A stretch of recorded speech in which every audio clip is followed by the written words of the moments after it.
Hi everyone, welcome to this very unique early career researchers panel.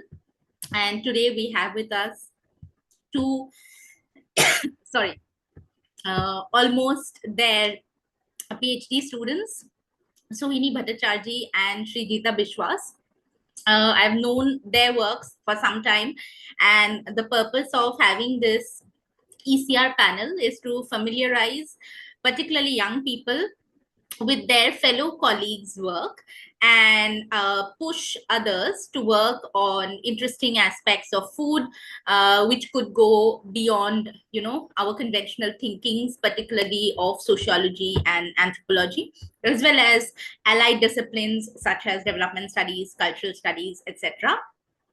Both of them have very graciously agreed to be a part of this panel and share some of their works. I'm going to very quickly introduce both Sohini and Srijita. So, Sohini is an early career researcher who recently submitted her doctoral thesis at the Center for the Study of Social Systems, Jawaharlal Nehru University, New Delhi. Her doctoral research employs a sociological lens to understand the formation of alternative organic food networks in the Delhi National Capital Region, particularly from the perspectives of organic food producers and consumers. Her research interests include transitions and transformations in agri-food systems, agrarian economies, food consumption cultures, and dynamics of food supply chains. And today she is going to talk about trust, quality, and consumption, eating organic food in Delhi NCR. So over to Sohini. Perhaps you could speak for around 20 minutes and then we will have Srijita, and after that we will follow it with a Q&A where the audience can, ask you questions about your research methods, etc. So over to you, Sohini. Thank you so much, Rituparna, and thank you so much to the AdHoc for letting me share my research, which is something I plan to continue to do and take forward, especially in terms of consumption. So, this talk is part of my doctoral PhD research, where I am looking at alternative organic food production and consumption chains. So, in this specific talk, I will talk about the site of consumption, where organic food consumption is emerging as an alternative space of consumption within a section of population. Specifically, my location looks at the urban middle classes located in the Tri-City area of Delhi, Gurgaon, and Noida, which is part of the Delhi Central National Capital Region. In this talk, I specifically focus on how trust has become a very essential non-economic and subjective element which plays a critical role in the food purchasing decisions of urban middle class consumers who consume organic food in Delhi NCR. Now, I think, we have trust is a concept which has been looked at sociologically in the past, and particularly within economic sociology. But why engage with trust in food consumption? So I began looking at consumption, trust in organic food consumption, specifically because of the rising concerns regarding food safety and health. We have always known that individual health and food has a link which has been historically explored, especially in India through the lens of Ayurveda, naturopathy, etc. However, with the broader changes that are coming about in the food consumption culture and dietary consumption culture of India, brought on by Green Revolution, neoliberal policies, industrialization and standardization of food, and further transformation in the food supply chain, there has been a disconnection regarding the spatial and temporal dimensions of production and of consumption with the site of production.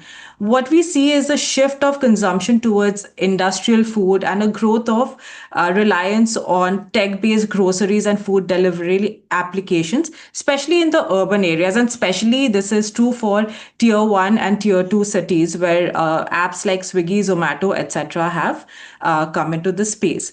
With this increasing disconnection between producers and consumers, there is also an increasing fragmentation of consumers' knowledge regarding the sites of production and production processes in itself. Furthermore, there has been an individualization of food consumption, where the individual has been made responsible and accountable for their own food consumption choices, and therefore also made responsible for the safety and health of the safety and health of their food consumption practices.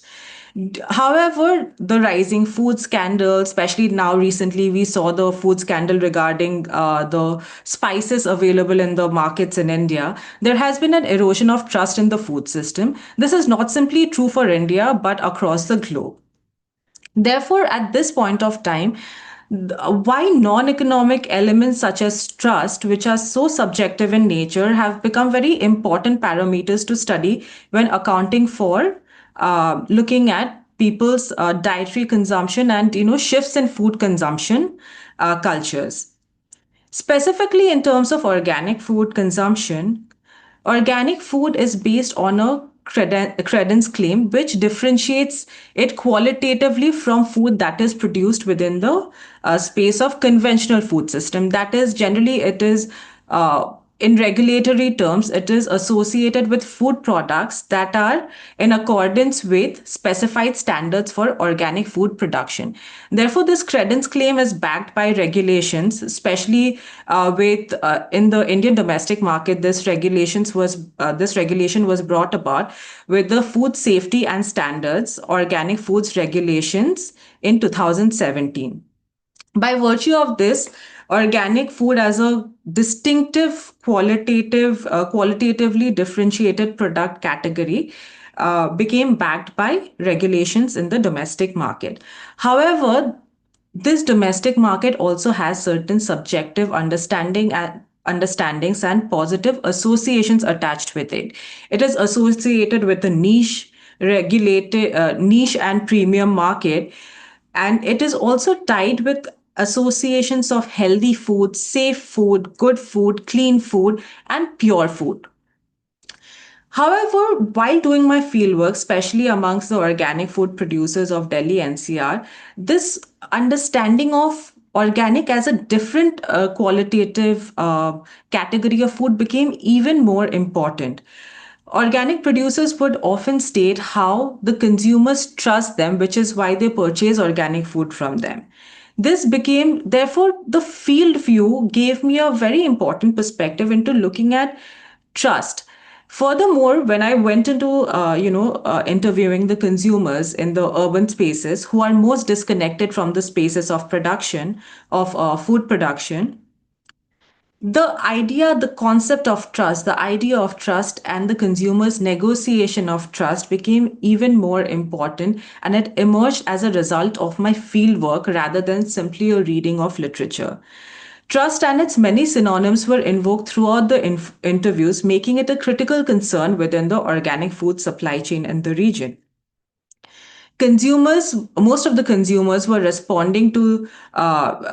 purchasing organic food specifically in relation to better their health, and because of the positive associations they tied to organic food, that is organic food being clean, pure, and good food.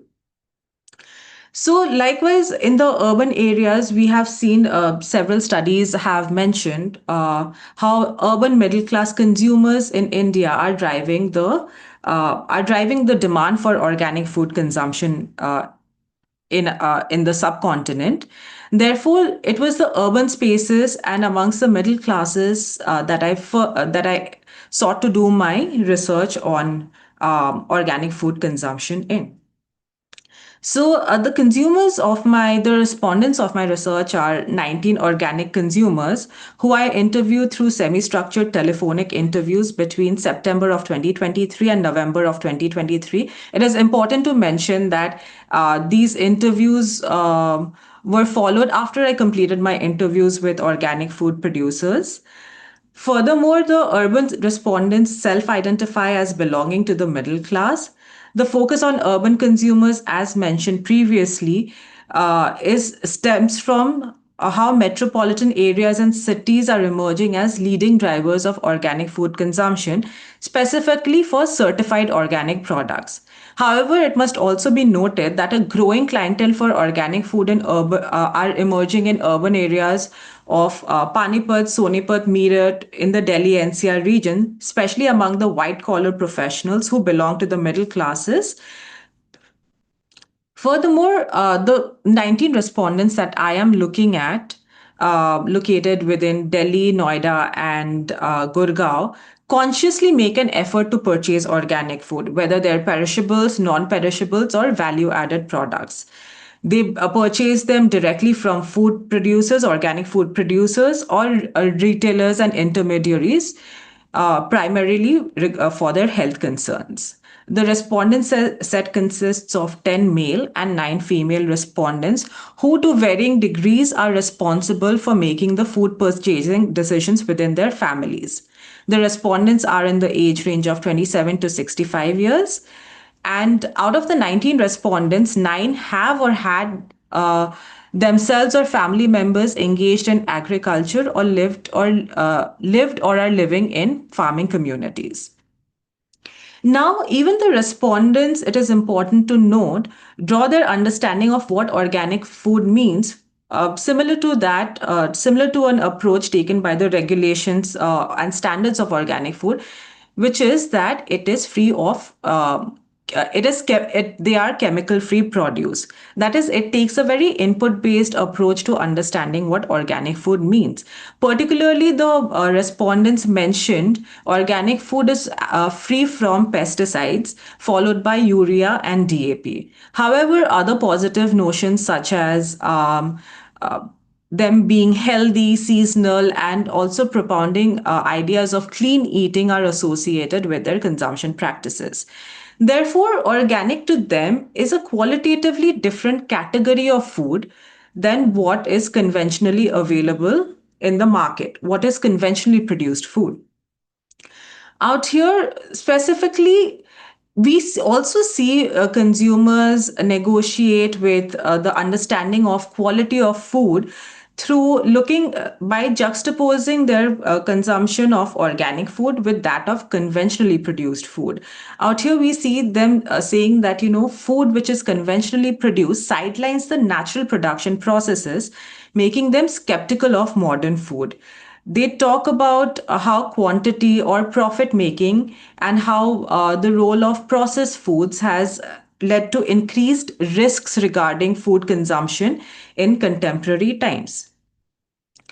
So, therefore, for the consumers, organic food is associated with cleaner or purer eating.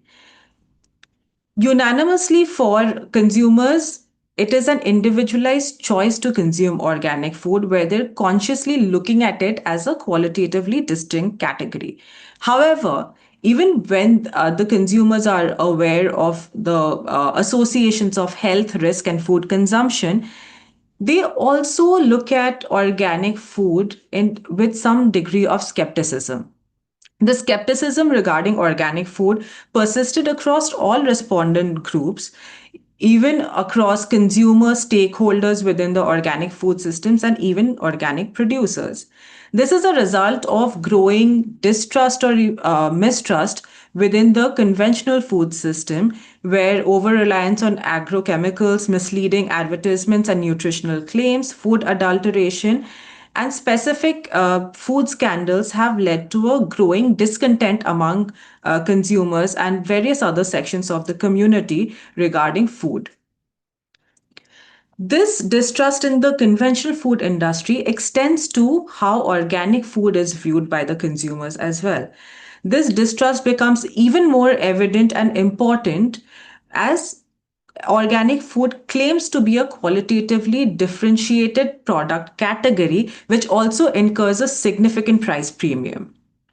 So, in negotiating with, the question of is it really organic food, Consumers take various aspects into account, such as price, information available regarding the product, their own embodied consumption experiences, but most importantly, they deliberate on who the seller is. That is, whether they're buying directly, that is, who they're buying their organic food from.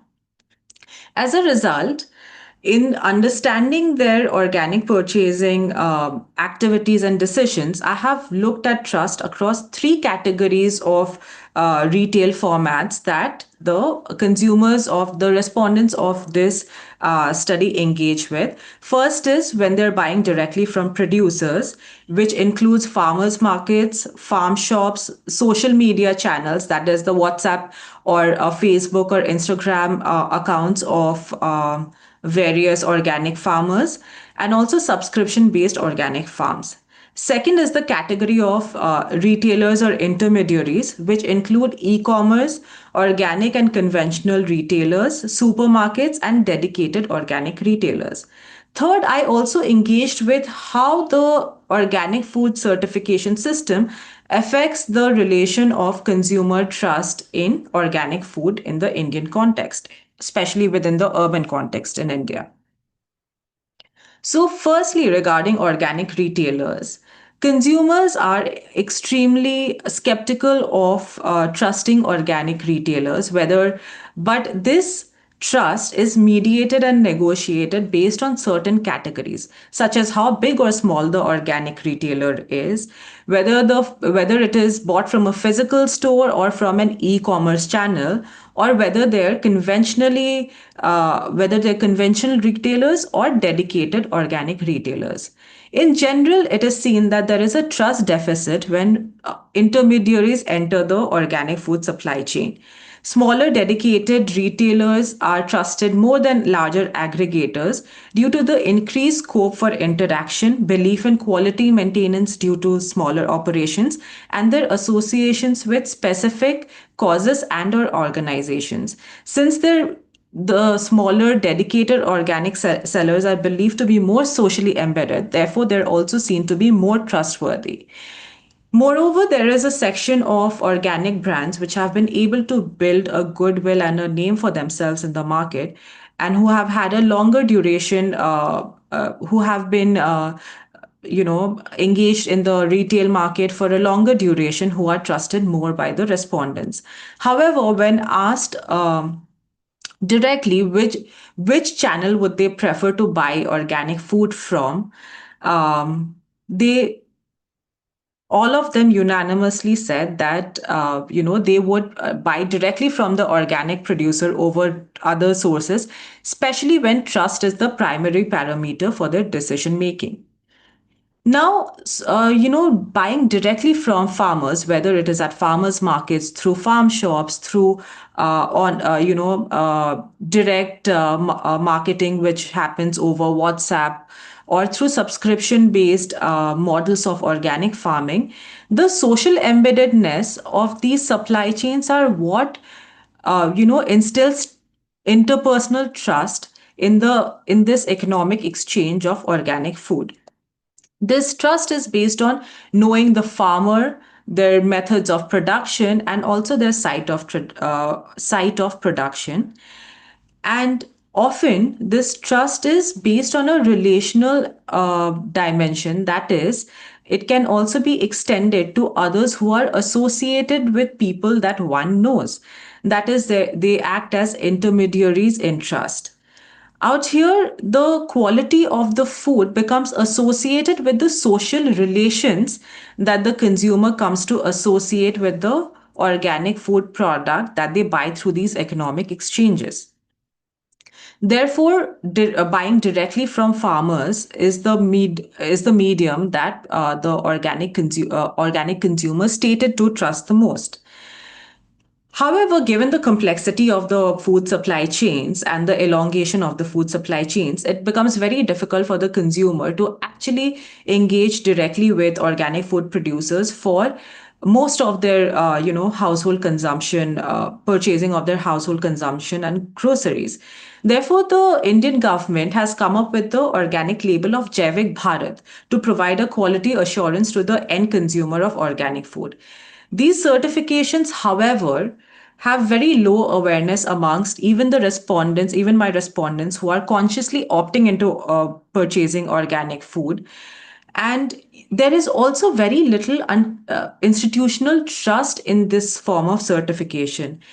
The mistrust or the lack of trust that we see attributed to the wider, broader food industry is also seen regarding the consumer's perception of the organic food certification. Although these certifications were,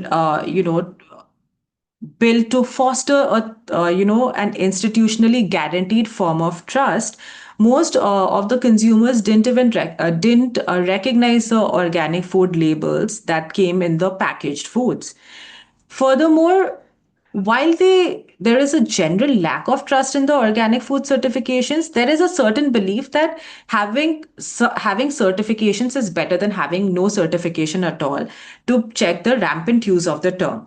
Some of them even feel that, in the context where intermediaries come into the supply chain, these certifications can play an important role rather than when a consumer is buying directly from the producer, because the producer himself or herself becomes the source of information rather than the certification becoming a guarantor or a carrier of information regarding the production process. Across the three instances, we see that trust is not pre-given but is worked upon as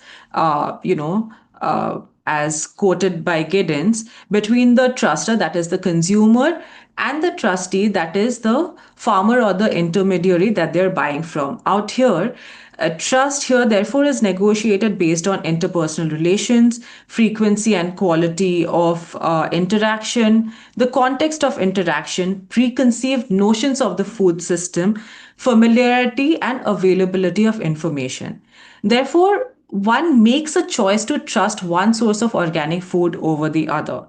Out here, I would also like to bring in the role of embodied experience and the multisensorial dimension of consumption of food.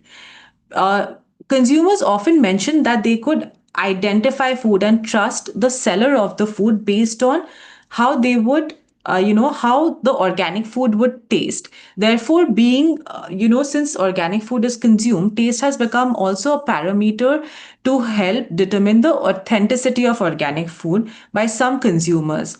This is specifically also important for those respondents with ties to the agricultural communities or region, where they often attribute trust to farmers or intermediaries when the purchased produce or product aligns with the sensory perception of how organic food is supposed to taste, look, and feel based on certain sensory memories, often even sometimes sensory memories which are passed down across generations.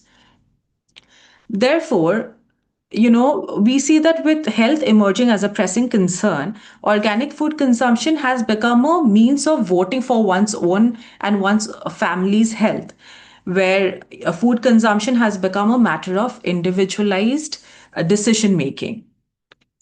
As urban middle class consumers, battle the concerns regarding authenticity of the organic claim, there is a constant negotiation across the three, and I have looked at it across the three categories of buying from intermediaries, buying directly from producers, and negotiation of trust with the organic food certification system. It is also important to note that trust is not simply marked by its absence or presence. Rather, there is a gradation of trust across different points of retail depending on their scale, transparency, the commercial capital, and also the embodied experience of the taste of food. Most often, trust is highly placed on socially embedded economic exchanges of organic food, where organic food is reliant on the element of trust. which is negotiated directly between the producer and consumer. However, there is also the conundrum of trust versus convenience, as we see that often it is difficult, to directly purchase from producers, which is why intermediaries have come to play a very important role. And given the complexity and the elongation of the food system, it is also important to take into consideration how this affects trust deficit in organic retailers and certification can bring up a critical issue in scaling up the market for organic food, especially because it is associated with certain positive associations regarding benefiting health, and it is also considered a price premium market. Therefore, what we see is that non economic elements like trust have become an increasingly important element in making food purchasing decisions, especially with regards to qualitatively differentiated product or food category here, which I am contextualizing based on organic food. So this is the end of my presentation. Thank you so much.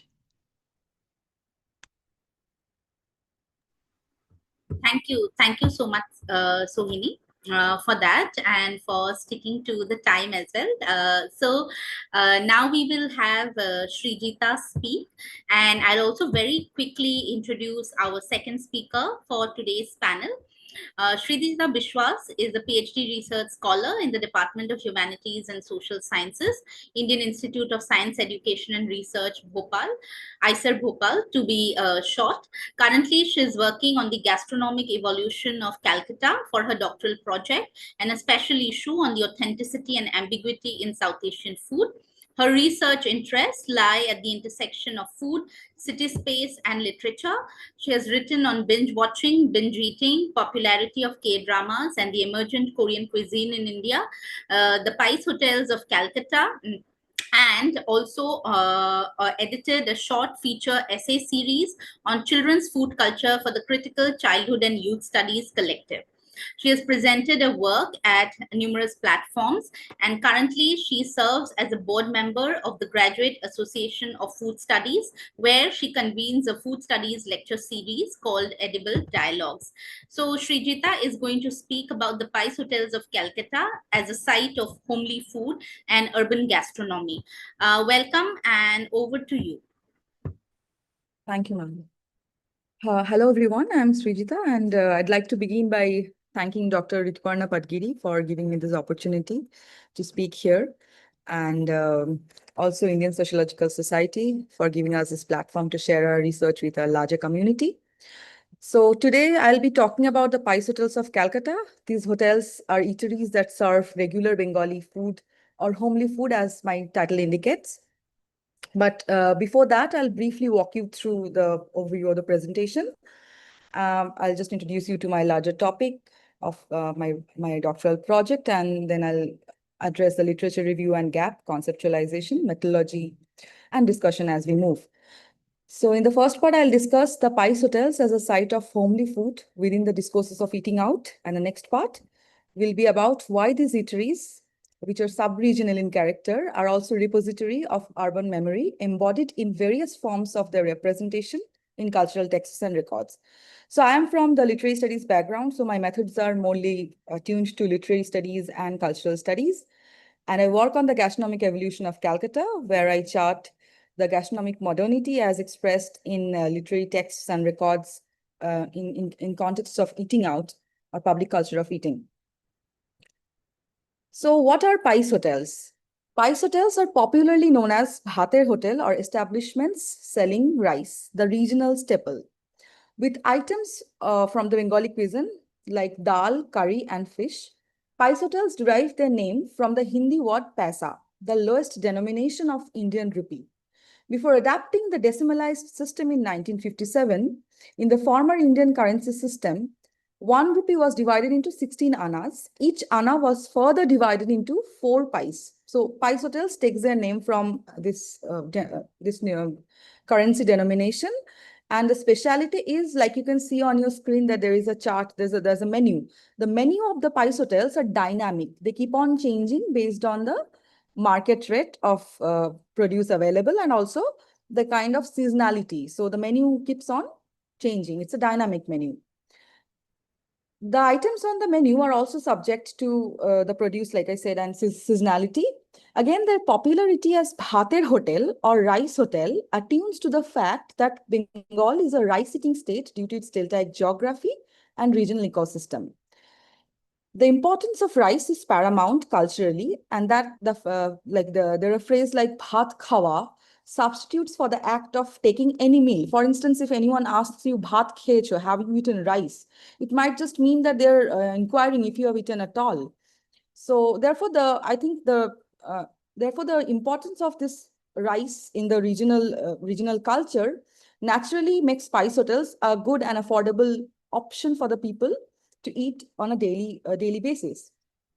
Basically, the Pice hotels were a choice of eating homely food outside one's home, and therefore the popularity of the public eating culture of the cities where multitudes resided and commuted to and fro with a purpose, like visits to hospitals, courts, jobs, business, education. So these were the floating clientele of the Pice hotels. Till today, the clientele remains more or less the same for many Pice hotels dotting the foodscape of the city. So the culture of eating out in Calcutta was invariably tied to material spaces like taverns, tea houses, cafes, cabins, restaurants, pubs, and Pice hotels. Since the very inception of the European settlements in the city, the food culture of Calcutta are explored through scholarships like that of historian Utsha Ray's, where cuisine shaped colonial modernity, and then few recent scholarly works chart the Pice hotels as places that commercialized Bengali food as decolonial food spaces owing to the sub-regional features and how consumption in these places were part of eating out among middle class. Other historiographical accounts map Pice hotels as spaces of consumption in the city, like Mohana Kanjilal's A Taste of Time and Niloshri Biswas's Calcutta on a Plate. So my entry point to this work was through literary works due to my background in literary studies. And also as a student, I was a regular at these spaces, living and studying in Calcutta during my undergrad as a paying guest or a mess boarder. For my larger project, I study Calcutta's gastronomic modernity shaped by the literature of food, where my primary material is texts which are of both canonical origins and also of vernacular origins.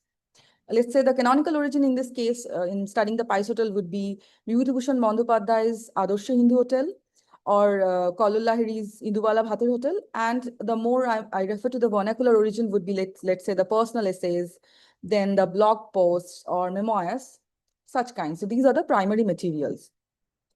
I use the interdisciplinary lens of food studies to address the gap in literary studies, which lately recognized the importance of implementing the lens of food in the narrative and aesthetic context. The interdisciplinary lens is useful to study food and its associated practices, as food is a dense code bearing diverse mediations.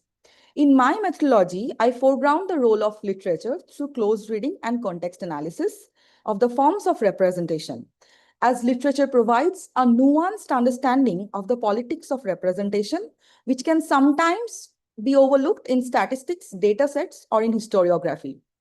My work, therefore, aims to address the gap in literary studies and also to address the less explored scholarship on eating out in India, particularly concerning gastronomic modernity. I begin by asking few basic questions like, why would people consume homely food or, like it said, shada mata khabar outside their homes? From my lived experience as an academic migrant, it was not hard to guess that it was out of necessity for daily meals.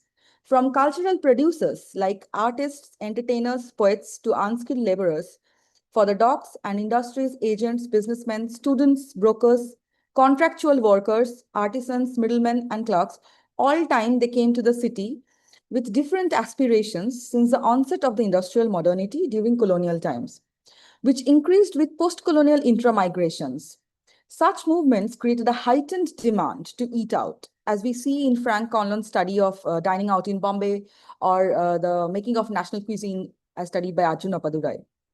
I situate my questions surrounding Pice hotels Like, how did the Pice Hotel nurture the culture of eating out in Calcutta?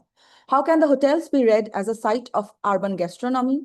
And how do they contribute to the understanding of the gastronomic modernity of the city of Calcutta? In my attempt to answer my first question, that is, why would people consume homely food outside their homes, I come across literature. I analyze the literature and the cultural records on mess baris, which were believed to be precursors of Pice hotels. The mess baris, which were the hostels for men, mainly bachelors who came to the city of Calcutta for a living or for education. In the subsequent years, with the change of Calcutta's economic fortune, the gradual shutting down of these boarding houses converted these brick and mortar buildings into eateries called Pice hotels.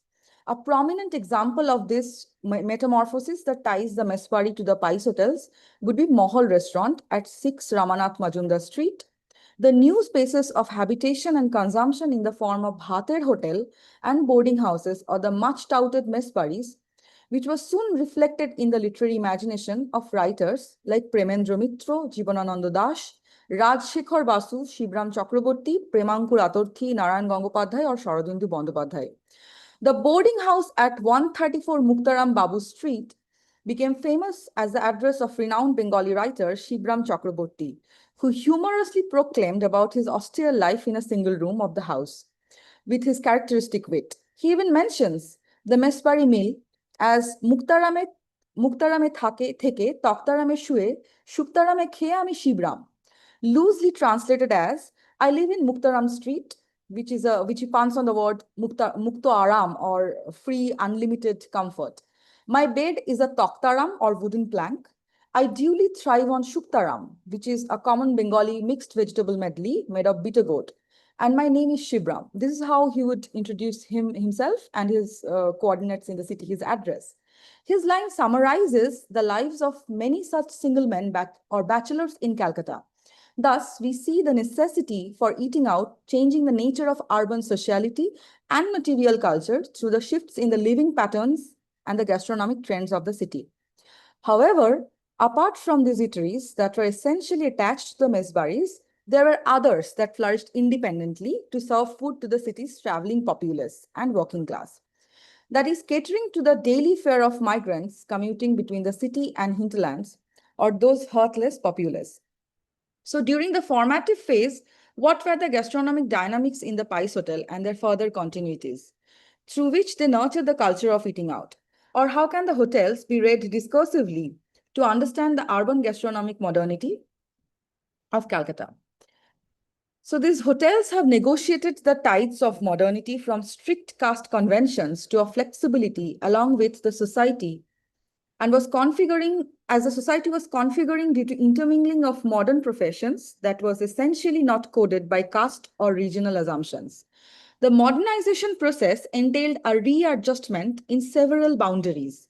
Yet there are signature materiality of the Pice Hotel that is still visible, like serving food on the banana leaves, water in earthen cups, disclaimer of boards like no onion and no garlic, handwritten menu and dynamic chart rates. Hotels like Torun Niketan, the ones glimpses of which you see on your screen, serve only duck eggs, as chicken was not cooked, as chicken was forbidden within Hindu households. But with time and demand, it has made its way into the menu. There is also an aspect of endearment, like for the regular clientele, they would come and almost narrate the menu without any reference. This is kind of a performance you can see in the Pice hotels. And if you're the loyal clientele, then they will come and ask for your often for your preferences, like which cut of fish you like. Often they would tell, like, do you like peti or gada? These are typical Bengali cuts of fish. So there is a kind of an endearment also acting in these spaces, in these food spaces, and kind of defining a unique kind of urban sociality. So the hotels also inform us about the regional or demographic makeup, the social histories and histories of migration and reservations of both the clientele and the owners. Prakash Das Biswas in Dui Banglar Pice Hotel, or the Pice Hotels of Two Bengals, he actually charts the Pice hotels in both sides of Bengal, on the Bangladesh side and also on the West Bengali side. So he writes about the aspects of the regional hotels, and some of them are, interestingly, he charts the once belonging to Muslim ownership. He writes that they displayed a Kaaba or board with the no beef sign written on it. A closer look into the spatial practice and lived experience surrounding PICE hotels reveal an uncharted archive of urban memory. Their spatial coordinates and location and the style of naming the establishment integrate them with a larger social history, making them discursive spaces of material and cultural and political exchanges that unveil an alternative socio-cultural history of Calcutta and its people through public eating practices. These are captured in the recent set of writings in the form of personal essays, blogs, blog entries, and newspaper reports. For instance, Shadhin Bharat Hindu Hotel was a hideout for freedom fighters, and during the 1943 famine, they fed khichdi or khichdi to the people starving, acting as a relief kitchen. The phrase Shadhin Bharat or independent India was added to the pre-existing Hindu hotel to express the nationalist sentiment.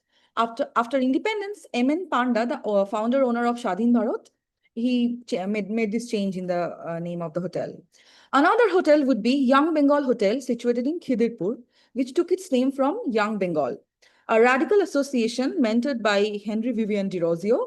Therefore, in urban myths, the hotel becomes a site of commensality or a relationship around food in the context of nationalist movements.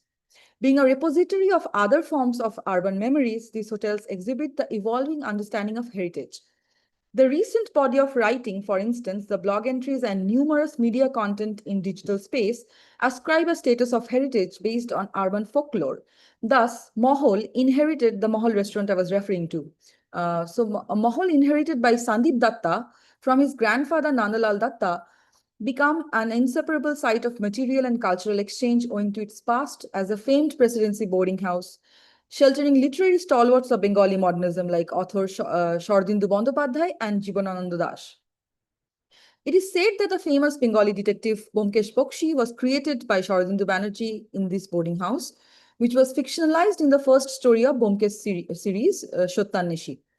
Presently running as a PICE hotel, Mohol is an excellent example of adaptive reuse of structures like mezbaris, which were fading from the urban foodscape.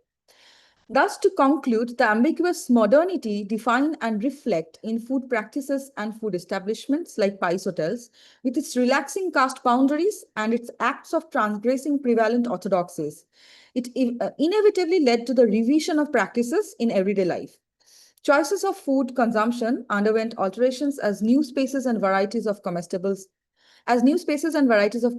emerged, and I quote Stuti Khanna, as material registers of the city. In the present dialogue over food and food writing, spaces like PICE hotels, which are establishments bearing regional roots, are repurposed both for the need to eat on a daily basis or for an experience in the world of Bengali food and urban history woven around culinary folklores. So this was an overview of the research through the close analysis of the form of food writing, a burgeoning area in the Indian writing itself, and through reading of other cultural forms of representation, unpacked the nuances of the commercialization of Bengali food through the reconceptualization of heritage and configuration of sub-regional identity through cultural forms. So further research can be dedicated historical reconstruction and also the sociology of Indian eateries can be taken up as further scope. And thus I conclude that the nature of gastronomic modernity in Indian eating scene is ambiguous, defined by the vernacular roots and negotiations of the actors in the foodscape. And these are the kind of sources I was referring to. So here by the vernacular sources, I mean this, where I look at the form of representation of this foodscape, which are more recent ones. These are all from, some of them are from the digital websites of the newspapers, and also this is a wall of Tarun Niketan. So I also did a little bit of field study, because just to contextualize these kind of writings, because these writings have a similar kind of form. They're influencing the urban readers, or they're influencing mostly like restaurant reviews, let's say, how they influence the customer to go and take part in the eateries, to go and just dine out. So these are the kind of articles I was looking at. And then I was referring to this adaptation in popular media. So these also act in influencing the urban gastronomy through their different forms of representations. And I like to end by with this image. So if you see, this is the entrance of Mohal restaurant, and this is a Zomato, the cycle of a Zomato person standing over here. So in a writing called The Pice Hotels of Calcutta, I also recorded my own perspectives from the field, because most of the literary and the cultural records, they present the masculine perspectives of these spaces. So I think for me, eating out in the city as a as a like had a gendered connotation to it, but also as someone who uses digital technology to map foodscape. So this was kind of a practice in that. And so nowadays they also, you know, they also entertain, or rather have merged the digital technology within their functioning. So this again tells us about a different kind of shift in the foodscape. Yeah. So yeah, I'd like to end with that. Thank you. Thank you, Srijita, for that very, very interesting presentation. So we already have a question in the chat box, and Sakshi's asking questions to each of you. Maybe first Sohini could respond to her question on if you can comment on some of the taste or feelings that consumers experience when they eat organic or healthy food.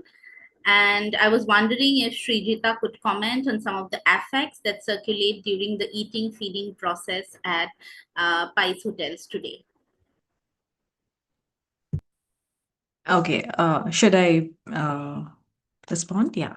Thank you so much, Sakshi. I think when looking at the consumption of food, the multisensorial aspect of taste, sight, even feel of food becomes a very important, based on touch. There are different aspects of the senses which come into play, especially also like, when I was speaking to my consumers. So when you talk about taste, there were some people, it's a very subjective element, right? So there were some people who say that somehow organic food tastes fresher. They some contend that fruits which are organic taste sweeter. Others say that they're not artificially sweet. The fruits are not artificially sweet. So the experience of taste also is a very multivariate component when speaking to the consumers. However, when they talk about taste, some of them do believe that they can actually identify organic food based on taste, and this is also based on their past experience of being part of agrarian communities, or being having actually engaged in certain growing practices. For example, I draw on my fieldwork here. One of my respondents mentioned he subscribed to a organic subscription based farm where you basically can a small plot of land is allotted to you, and organic food is grown for you by the staff, but you can also go and visit the farmlets. So he mentioned taking his father on one of the visits to the farmlet, or this plot of land, and he mentioned how his father looked at the tomato, and he was like, he ate the tomato, and he was like, this is what, a food used to taste like in the village. So this association of taste with what it used to be like in the past. Some of the respondents, because of their agrarian connect or their linkages, they have grown up, especially in the, because my age range is between 27 and 65. So some of the older, respondents commented how over the past 20 or 30 years, food has changed. Before that, food used to be natural or pure. That is, that purity could be tasted in the material of the food itself. So they would often relate back to how food used to taste. And again, this taste is again based on a very subjective perception of what it means. And it also elicits feelings of certain degree of one, consumer mentioned it almost being as a balm. She's not sure if what she's getting is always organic, but just the fact that she is trying to consume organic food is sort of, it helps her feel better about food and safety risks, food safety risks that she associates with the conventional food. Also, this is regarding the linkage between health and food is so intrinsically linked in Indian food consumption, where almost consuming organic food can also become a sort of the feeling it elicits is one also of safety, or a feeling of being healthier somehow. Right. So, in both these instances, what you see is these tastes and feelings are subjective, whether embodied experience, previous embodied experience within agrarian communities, but also with food they have consumed from trusted sources of organic food. These, elicit certain taste based and multisensorial experiences that some of the consumers associate with organic food, which is safe, pure, and healthy. I hope that helps I hope that answers your question, Sakshi. Thank you. Yeah, Srijita, please go ahead. Yeah, thank you for your question, Shakshi. So yeah, I mean, like Shohini was telling that food itself is a affective and multisensory, like senses and affects, they are both very intertwined. So articulating something very affective would have to be very linguistically indulgent. Like you have to really mention what you're feeling once you're going inside the Pice Hotel. But the usual perception of Pice Hotel is a very mundane space, but through the writings that I was constantly referring to, they create a certain kind of picture of the space. And once you come to know about the urban myths and legends, yeah, I think stepping into that space do have a nostalgic hang. So that's something you feel inside this kind of eateries. And apart from that, if you notice the very materiality of the space, like I was telling about the banana leaf, then earthen pots for the water, earthen glasses. So these are something which we don't nowadays associate with everyday life. So something that you can get in the Pice Hotel. They kind of transport you. These hotels are again like some portals that transport you in a different time. So this is some kind of affective feeling you can have. And also, like I was telling, some hotels would have waiters who would come and almost recite the menu in the form, it would, you'd feel like they're almost rapping it, singing it. So this is a very different kind of feeling you have while you're going for the food. But again, when in last time I went, I think last year itself, so there were a different kind of picture of these places where now a lot of technological interventions with cameras, tripods, and people. So they are coming, and I think what Ritparna has walked on already. So yeah, so these kind of changes we'll come to see. And then if you're going with the urban romanticism through the writings or the mediations of the this kind of forms of representation, it might strike differently. Like the forms of representation, they present the finality of the product, but this kind of, like when you see the people with the devices and everything, you see what goes behind the forms. So the affective experience of the spaces would be, I think, yeah, I mean, one would be nostalgic, another one would be you would like, I'm falling short of word right now to really articulate what is it, but something that has not been represented, maybe we should do it. Yeah, that's my response to it. Thank you. There's another question for you, Sohini. If you see in the chat box, essentially it's a question on consumption of milk from websites through online ordering. So, would you like to comment on that? Yeah, thank you so much for the question. So, I think milk is one of the things most people are scared of being adulterated. There is a lot of conversation which has happened in the past, and a lot of scandals which have happened in the past which have related to milk adulteration. So, like there is, I'm forgetting the name of the road or the area. There is a place in Delhi that I was told about where there are a lot of where milk from buffaloes and cows are produced, like this entire region. And there was this one instance where a consumer was telling me that, in most of the high income areas or regions of Delhi, milk goes from here and not from cartons or, uh, these packeted milk produce, because the association of nature, natural, the idea of natural as being close to, as that where the food product or the produce does not go into a factory or a processing center, also becomes very important in creating an imagery of natural, pure, or safe food.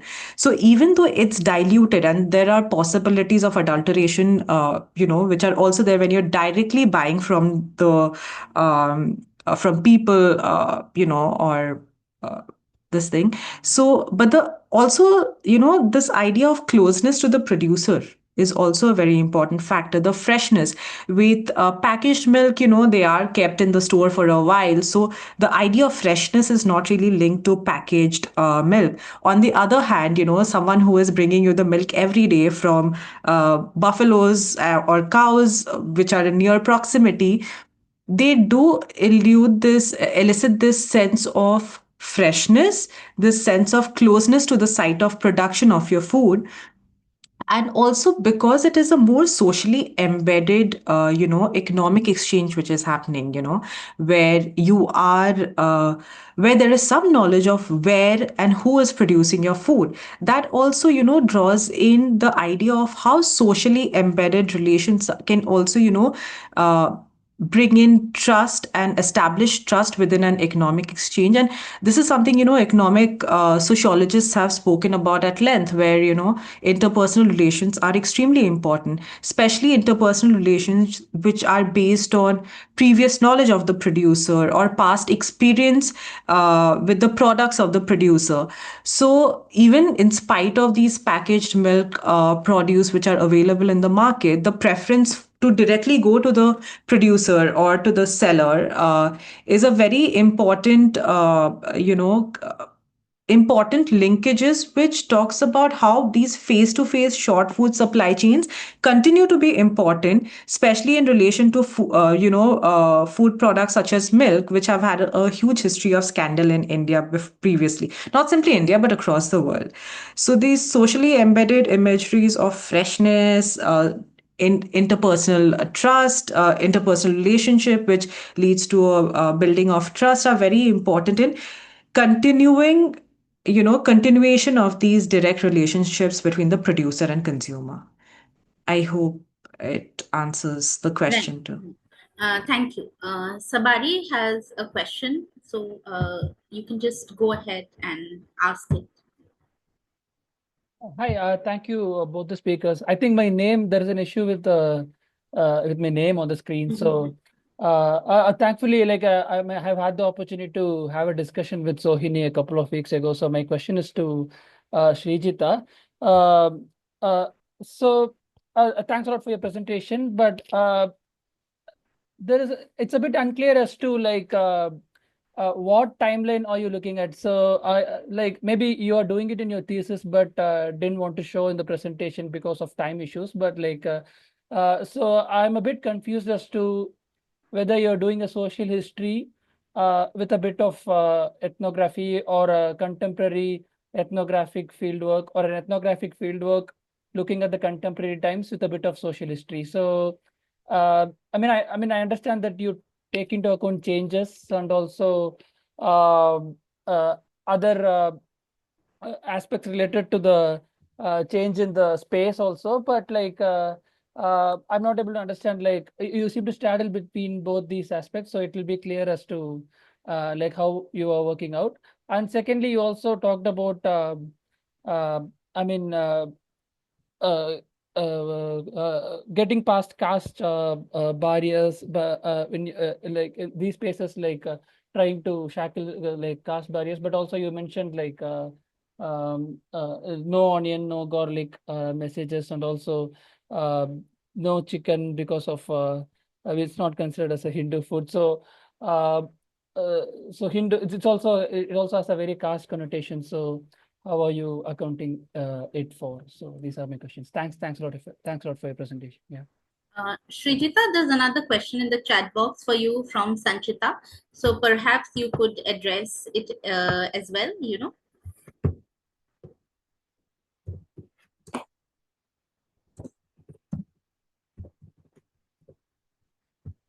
Yes. Let me also read it out for everyone else. Through your research, did you explore or find any religious differences or preferences over time? Shall I answer? Yes, yes. Go ahead. Thank you for your questions. I mentioned at the outset that I'm from literary studies. So my primary material was texts, and I was interested mostly into the forms of representations. So that those were my primary materials. And my timeline for the timeline, yeah, I was charting the history of none, but not the history like the gastronomic modernity of Calcutta from 1943 to the 2020s. That's what I'm doing in the larger project. So 43, in my project, I'm trying to show this whole uncomfortable relation that Calcutta had with food owing to the colonial famines and also to the parallel colonial opulence, and then on which even today, the foodscapes of Calcutta has a shadow of that. So my work largely charts this practice of eating out as represented in this kind of literary and cultural texts and records. This is what I do for the larger project. And here also I try to do the same thing. But the kind of literature I was mentioning, let's say the blog entries or the personal essays that I mentioned, so they were mostly from these vernacular roots I was talking about by citizen historians or by people who are writing essays about the urban history and culture. So to contextualize them, I also did a kind of a field visit, like went to the PICE hotels and saw whatever the writing, are they true or not, like just to contextualize the writing. So that was my extension of the methodology, let's say. But the primary concern was analyzing the writing, doing a close reading of the writing, and understanding what kind of nuances are coming out of those writings about these burgeoning systems, because these eateries are also kind of precursor of the modern day practice of eating out.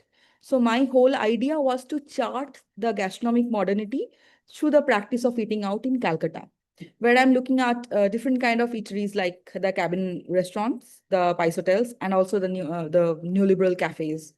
So these are the kind of places I was looking at. And here what I did was I did a thematic analysis of the gastronomic modernity, not per se a historical construction of the places. So for the thematic analysis, I think it was important to address the formative stages of these places. So these hotels, they came up or cropped up into the urban scene around 1920s. And like I mentioned, that there are histories of migrations, people, job seekers coming to and fro the city, and then change in economy. These are the kind of thing that influenced or churned out the practice of eating out in the Indian society. That was my entry point. So if I answered your question.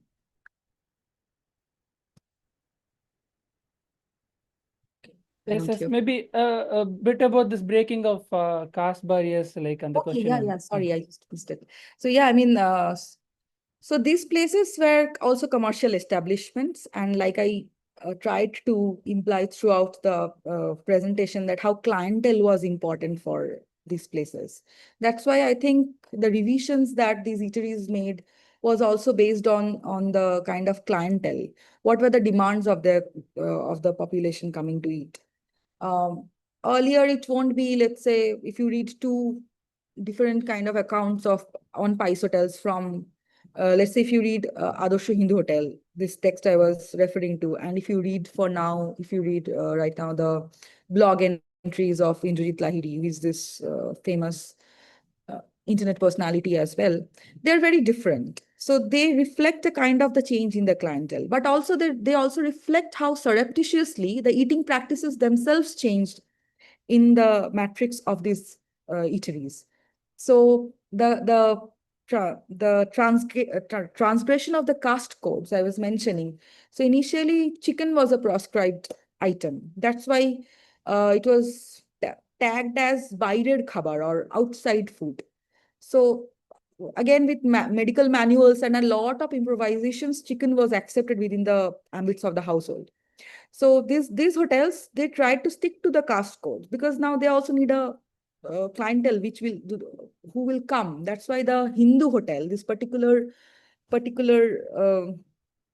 word, which is Hindu, it's an identity, right? So they are kind of making it assuring the clientele that, oh, you can come without losing, without being anxious about losing your caste or losing, bringing any harm to your identity. Because again, food is something which is very much linked to our own being.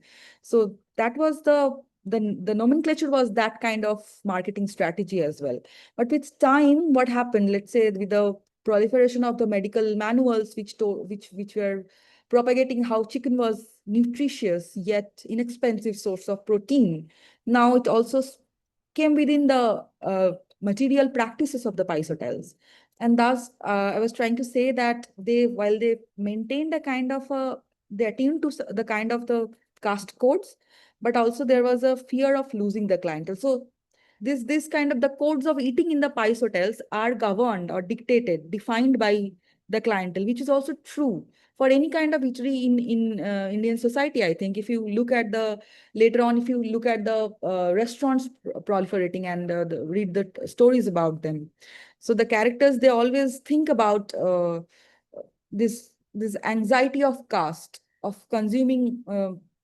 Excellent example would be, I just remembered this young Bengal society I was mentioning. So they would call themselves beef eaters. So because again, eating beef was a form of resistance, a resilience to the colonial ascription of being effeminate or masculine because of the rice eating cultures. So thus, I think the very materiality of food decided the dictums of the space.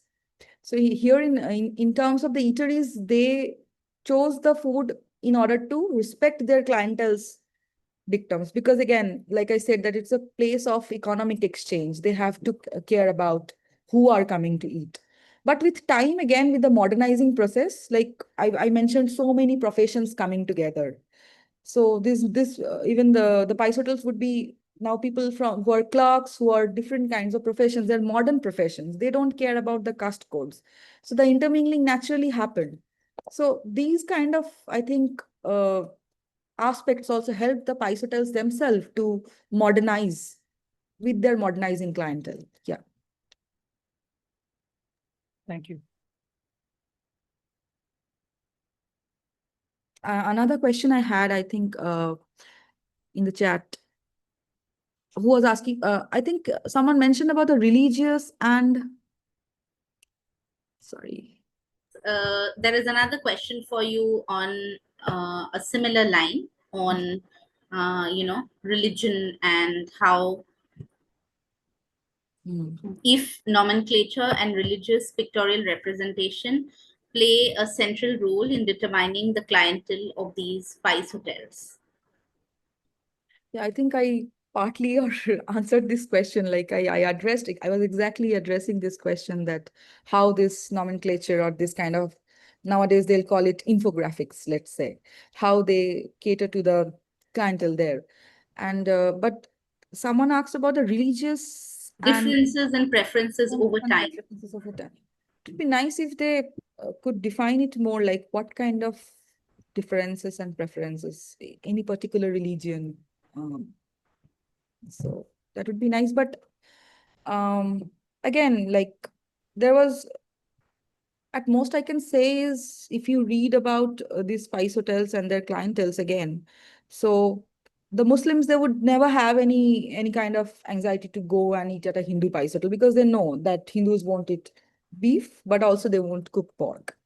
So they won't be really afraid of it.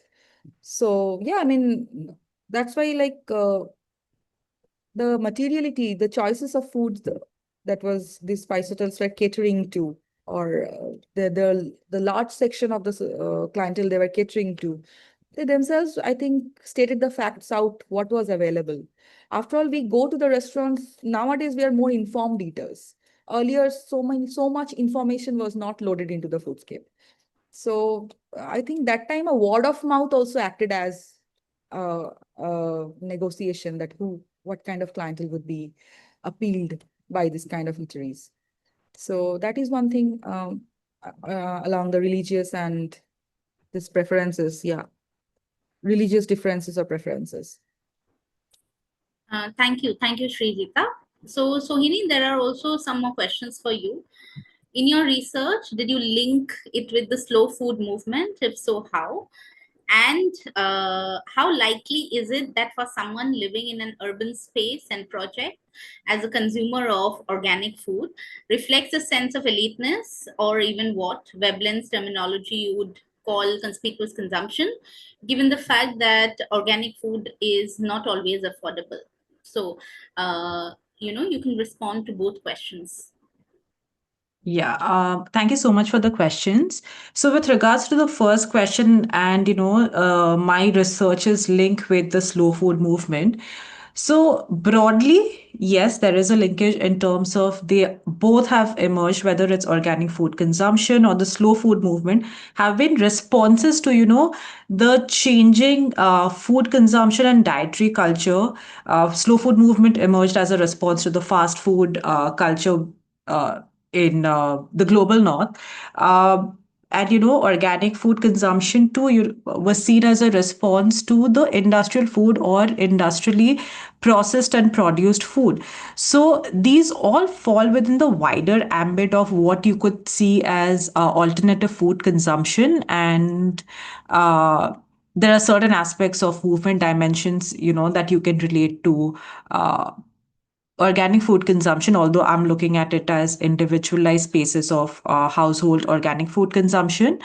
So, yes, there are linkages, but I think the starting point for organic food is in relation to these spaces of responding, since both are responses to how the conventional food system or the conventional food supply chain operates. In relation to organic food, it differs from slow food movement. Firstly, because it is the regulatory nature of organic food also, which gives it its space within the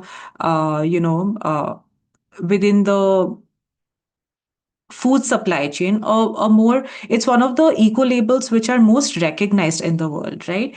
And because there is a regulatory space of the state which has entered the organic food movement, it does not operate on a voluntary system of certification, but rather a regulated body of certification. So this really demarcates the slow food movement and the organic food movement. Also, the organic food movement, or organic food consumption, like you begin by tracing it with organic food production, actually, right? So that has a way longer history than the slow food movement has. The slow food movement's reaction was to a different change in the entire, it spoke to an entire shift in the culture of society as well. It was not simply speaking about the food culture itself, but organic food movement was specifically looking at how the food supply chain and food production, began with the food production system, and how that has led to shifts in the production system, and how as a result of it there is a response through the consumption of organic food. So while slow food movement and organic food both can be housed within the alternative food response dimension of food consumption culture, the two differ in terms of also the kind of recognition that the state is giving to the two systems. So secondly, it's very subjective. Okay. Eliteness in the consumption of food. Right. So again, like I have mentioned, it is a niche economy, especially the packaged organic food economy is a very niche premium economy. Like I think the first thing that comes to people's mind when they hear organic food is that it's expensive. And there is an element of, the practicing of distinction, because a lot of, like even Srijita mentioned, there is a lot of awareness regarding what you're putting on your plate. And what you're putting on your plate, but what you're putting on your plate is always not a matter of choice. There are price considerations to take into account. There is considerations of accessibility and availability in your region. So one question, and obviously like claims to the question of authenticity of organic food in itself. So what you put on a plate, a lot of the consumers do put it as a consideration of as a matter of choice. That if people are aware of it, they will consume organic food because it's healthier. It saves you from inflated medical bills. It protects your health, etc. But they too are cognizant of the fact that there are structural dimensions to what can actually prevent people from consuming organic food, price being the most important of it. Also, rather than conspicuous consumption per se, I would call it like a matter of how it can play a role in creating a distinction. Like when I was talking about taste, so there are ways in which how taste as an identifier of organic food has become a sort of way of linking it to lack of awareness among certain sections of consumers, where these do come into play, where in terms of how certain tastes can be seen as marking a distinction between people who are aware, who care about their health, over people who don't and who who consume fast food or processed food, those inclinations. So it can. And also I think if you look at when I was talking especially about when you're buying food directly from producers, so there are retail formats such as farmers markets. If you look at the location of farmers markets, they are located in because my region was also Delhi NCR. These organic farmers markets are located in urban spaces, in urban neighborhoods which have high which are basically considered posh neighborhoods or suburbs, right? So these also when it comes to these subscription based organic farms, the rental for these plots of land are pretty high, so this does have, within the whole organic food system, there are exclusionary practices that you see. But again, I was looking at the tier 1 cities, these urban spaces, metropolitan urban spaces. But likewise, respondents also mention how there are spaces within rural areas or even within tier 3 cities, etc., close to the production sites, where prices for organic food are actually not that inflated. There are circulations of organic food happening where it is not simply catering to a premium market. It also caters to other populations, which is something I want to look at in the future.